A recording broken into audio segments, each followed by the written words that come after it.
scene because apparently I'm doing this remotely and I didn't know it. And they sit me on a rolling, spinning chair. And so I look at the stage manager and I say, excuse me, can I please have another chair?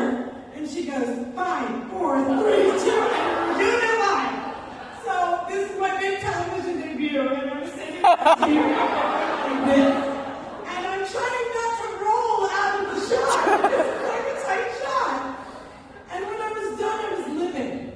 I had spent a decade trying to prove that people with disabilities could do anything that their able-bodied counterparts did on television and in and I had failed. And I knew that they would never invite me back. But not only did Keith Oakman invite me back, he made me a full-time contributor. And he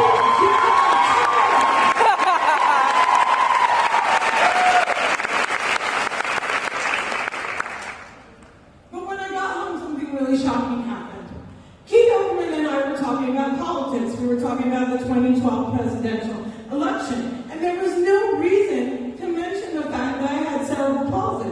It was inconsequential. So I got home and I Googled myself, right? Because I'm an actress, I'm going to go in. I Googled myself every day. And I was shocked because instead of people being like, oh my God, she's so fierce. Look at that hair. It's like perfect. They were like playing a game of guess what's wrong with her. And they were writing things like, yo, is she retarded? Is she drunk? Poor Gumby-mouthed terrorist. We should pray for her. And I was in shock because I had never been made fun of. I grew up in a town where I had the same best friend since I was 5 years old. My dad looked like Saddam Hussein, so I think anyone who ever considered making fun of me thought 3 times. And I couldn't believe what I was reading.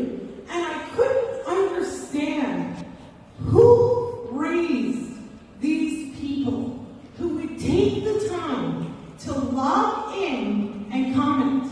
You can't comment on a video on YouTube without actually logging in, without creating an account. So people have taken the time to create an account, go online, just to tear down and make fun of me. But I was a comedian, and I had grown up with hecklers my entire life.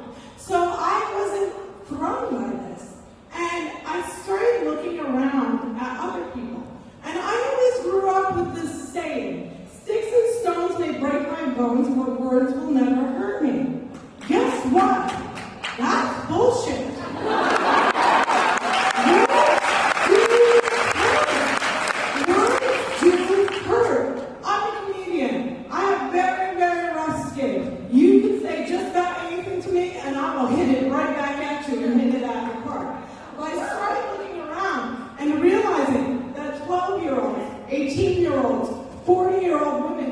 Killing themselves due to bullying that chased them from work, from school, onto social media, onto text messaging, in all these different ways that they couldn't escape.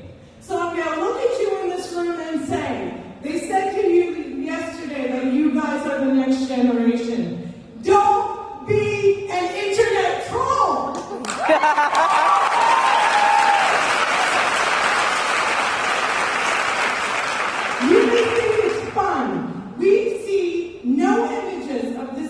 On TV. And I think if we had more positive images, there would be less hate towards our community. But the reality is, until that happens, we are responsible. So when you see hate, call it out, report it. They took the time to make the account, you take the time to report it.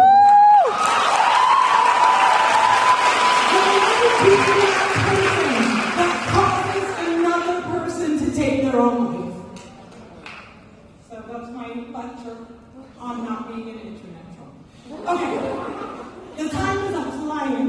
We're going to give you guys a chance to ask me questions, but I need to end on a funny because I'm a comedian and I like doing that.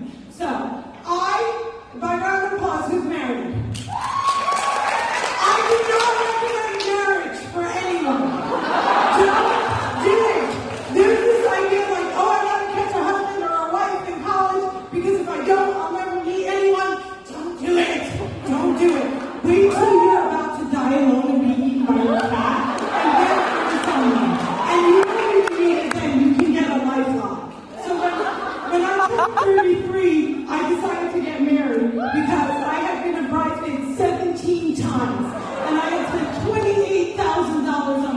weather.